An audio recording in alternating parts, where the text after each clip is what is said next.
Bien, vamos a conversar con un sociólogo. Él se llama Pablo Martínez, es un viejo conocido de esta casa televisiva. Pablo, ¿cómo estás? Gracias por lo de viejo. No, viejo conocido, Pablito, ¿cómo está usted? Sí lo sé. Pablo, lo hemos invitado a conversar sobre un libro. Este libro se llama Concepción de Cuentos. Y queremos conocer, digamos, cómo se gesta este proyecto. Y no sé si versa sobre cuentos. Mira lo que estoy preguntando, porque la sociología es una materia que yo no manejo, a pesar de que soy de las ciencias sociales y todo. Concepción de Cuentos se llama este libro, de varios autores que tú vas a presentar, Pablo, en un par de días más. Cuéntanos un poquito cómo nace este proyecto y en qué consiste, digamos. Este proyecto nace por casualidad. Nosotros estábamos estudiando la década del 60, un fenómeno particular, otro.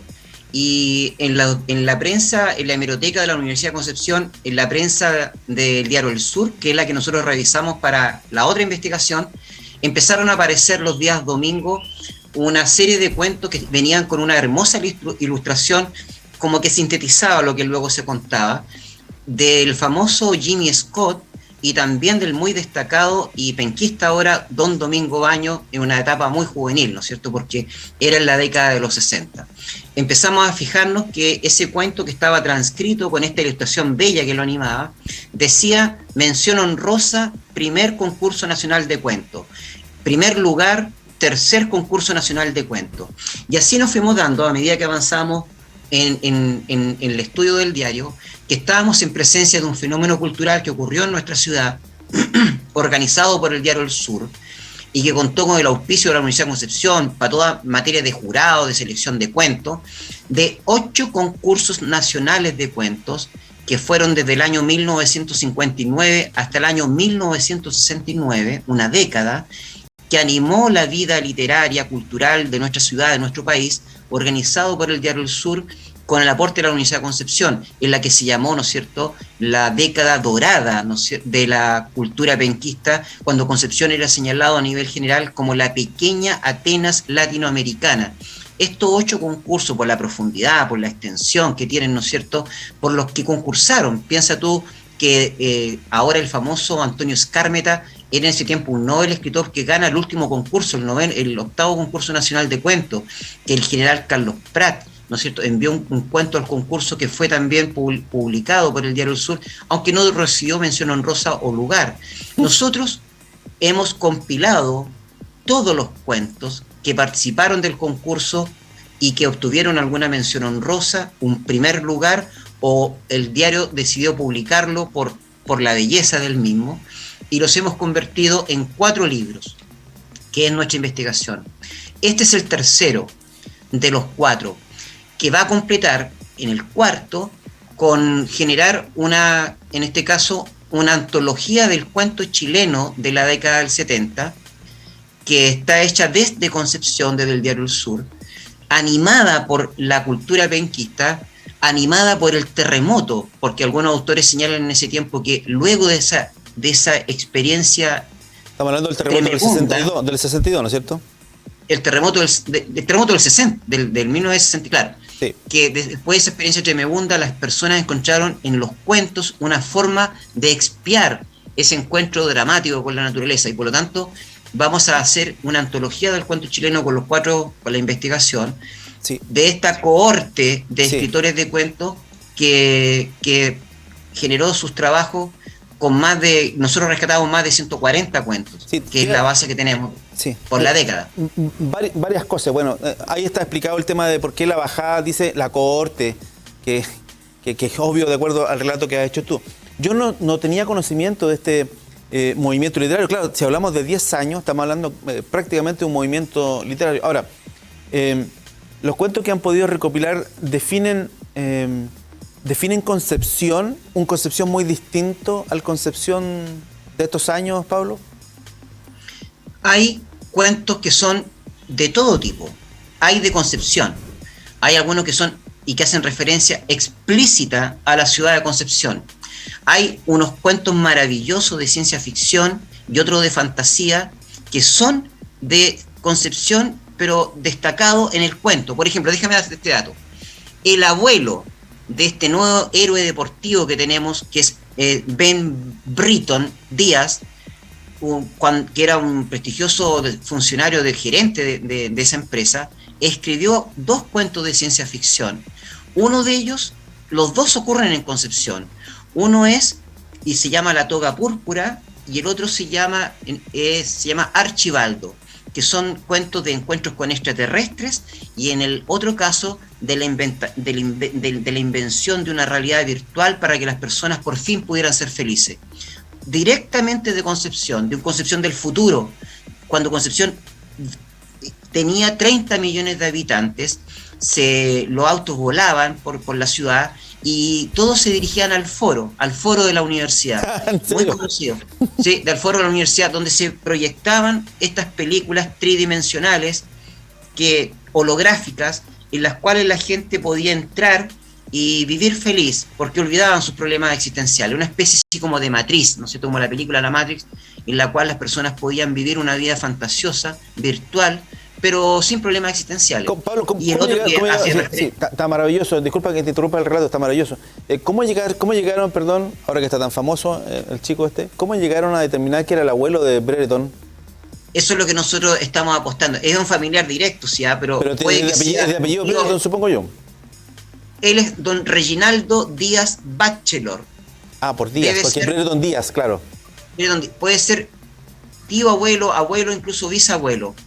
Ese parentesco directo es, para que tú sepas que lo tenemos aquí con 2 cuentos, que este fue un animador, este señor fue un animador, ¿no? Don Reginaldo, no solamente del movimiento empresarial, que finalmente le dio la identidad a nuestra región, que decir, ¿no es cierto?, a esa ciudad, sino además fue un activo, digamos, participante del coloquio cultural. Y estos 2 cuentos bellísimos de ciencia ficción, inédito, porque producto de esto vamos a sacar un pequeño libro que es como un hijo de esta antología, solamente de la ciencia ficción que se generó en ese tiempo, además del impacto de la aparición de los ovnis en la década del 60 frente al mercado municipal y todo eso, que engalanó todo este movimiento literario además. ¿Cómo es la aparición de los ovnis en el mercado central? ¿Qué es eso? Que en la década del 60 se tomó una foto magnífica desde donde está ubicado el Diario del Sur en dirección hacia el mercado central. Ubicado antes en Freire, ¿no es cierto? Ahí... Sí.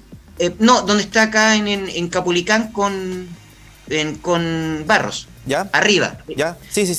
De ahí fotógrafos del sur tomaron una foto de una nave extraterrestre que se mantuvo por un tiempo importante, como quien dice, ubicada arriba del mercado.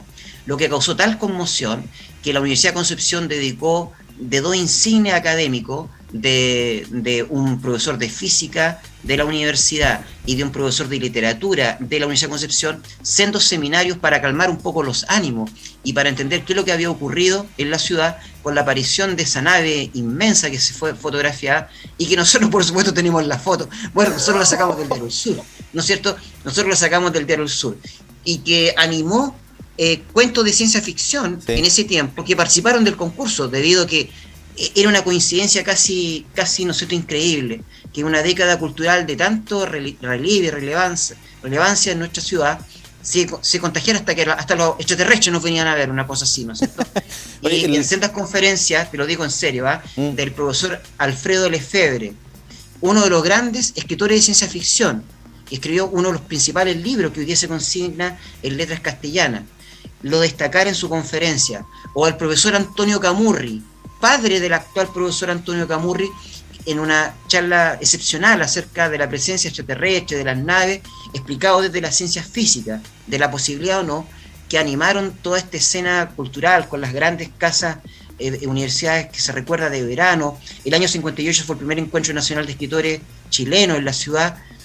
Había un gran organizador, don Gonzalo Rojas. No quiero ser egoísta y decir que otros no, pero él, por supuesto, fue una especie de relámpago cultural que pasó por acá, que generó y que creó estas grandes experiencias que engalonaron a nuestra ciudad. Por eso que es destacado que es una antología del cuento chileno de una década, del cual, si tú revisas las antologías que hay en Chile, destacan 20, 30, 40, ¿no es cierto?, textos que señalan por qué es una antología. Nosotros tenemos 140 como mínimo, ¿no es cierto?, con una cantidad de autores que llegaron a ser famosos, otro que fue su primer cuento, todo en el mismo género, por 10 años de historia, ¿no es cierto?, muy sistemático, porque nunca faltaron concursos, con premios, con contextos en que se entregaron los premios, y que estaba olvidado para la memoria nuestra, para la memoria de los penquistas, sí, y que nosotros lo hemos puesto en escena. Sí, Pablo, conocemos esta iniciativa contemporánea de Concepción en 100 palabras, o Bio Bio en 100 palabras, ya ha cambiado varias veces de nombre. ¿Dirías tú que, bueno, hay miles de personas que escriben, miles, de hecho se extendió creo que el plazo hasta el 31 de octubre para enviar los cuentos, pero eso en realidad, para mí era una novedad, para cuando partió esto de Concepción en 100 palabras, fue una novedad que tanta gente escribiera en Conce. En realidad, con lo que tú dices, con la presentación de este libro, nos damos cuenta de que siempre, o que en el fondo, Concepción en 100 palabras no vino sino que a despertar un monstruo que estaba dormido, un monstruo literario en el Bio Bio. Nuestro país no solamente es un país de poetas, Hugo, eso yo lo afirmo, sino que nosotros somos expertos en contar cuentos. La mejor experiencia que tiene uno es con el taxista antiguo, ¿no es cierto? Cuando te llevaba a un lugar, calculaba bien cuántas cuadras iba a demorar y te contaba una deliciosa historia que se cerraba justo cuando tú llegabas a ese lugar. Yo tenía un par de clientes, de habituales, que me contaron historias maravillosas. Somos buenos para contar cuentos, ¿no es cierto? Y por lo tanto, a lo mejor no somos tan buenos para escribir los cuentos. Por lo tanto, en la modalidad en 100 palabras es un microcuento, sí, claro, que impacta por esa brevedad. Acá hay una expresión que los cuentos podían ser hasta de 6 páginas. Por lo tanto, no son cuentos muy extensos, tampoco son tan breves, porque van desde las 3 a las 6 páginas. Entonces también se vuelve un elemento muy susceptible de dominar, porque 3, 6 páginas uno se da el tiempo. Un cuento al día, hay un cuento acerca de un fantasma que parece que merodea en el hospital regional, hay un cuento de que merodea. Hay cuentos de lo que tú quieras, de experiencias dramáticas, que lo que más hay es drama. Sí, hay Pablo. El gran Alfonso Alcalde está presente con varios, es decir, una galaxia de escritores. Sí, podríamos hablar todo el día, pero se nos acabó el tiempo. ¿Cómo acceder a este libro? Lo último, bien práctico los datos. ¿Cuándo lanzan el libro y cómo poder eventualmente yo o cualquier persona que esté terminando esta entrevista a leer estos maravillosos cuentos? Viene el verano, sería súper bueno tener esos cuentos para leer el Concepción antiguo o de otros lugares. ¿Cómo y cuándo? Vamos a estar con la editorial Escaparate a través de su Facebook Live. Directamente, ¿no es cierto? Uno busca el Facebook editorial Escaparate. Y en vivo se va a estar transmitiendo el lanzamiento de este que va a ser el primero, porque también vamos a hacer otros lanzamientos más. Yo les voy a enviar la invitación para que, si ustedes además nos acompañen en difundirlo, para que las personas lo puedan apreciar. En el Facebook Live de la editorial Escaparate, el próximo día 21 a las 7 de la tarde. Sí. Y después imagino que los libros van a estar a disposición de los que los quieran comprar a través de la editorial, supongo yo. A través de la editorial, y acá, no sé si puedo decirlo, se está actualmente en venta los 3 apps de esta colección en una librería que está llegando a la universidad, a la Plaza Perú, J Libros, que se llama la librería, está ahí en venta también, por si alguien lo quiere comprar en la librería en tierra, digamos. Sí, yo lo quiero comprar porque lo quiero leer. Pablo Martínez, sociólogo de la Universidad de Concepción, ha sido muy gentil, muy entretenida la conversación, Pablo. Te agradezco esta posibilidad. Y qué bueno que hayamos hablado de un libro y no de fenómenos sociológicos, que es para lo que habitualmente te llamamos. Así que muchas gracias, Pablo, por la gentileza que has tenido de conversar con nosotros. Que estés muy bien. Igual tú, la vida a través de la experiencia literaria. No deja de ser sociología, solo que ahora convertida en narrativa. Así que muchas gracias a usted. Chao, Pablo, que estés muy bien. Ahí está Pablo Martínez, sociólogo de la Universidad de Concepción, dando cuenta de este libro. Un hallazgo, un hallazgo, cómprelo. Leamos, vemos muchos aparatos de esto y leemos tan poco los libros. Compre el libro, huela el libro, escriba el libro, ráyelo, en fin. Vamos a la pausa comercial, volvemos enseguida, nos están llamando los colegas de TV Noticias de terreno, así que vamos y volvemos.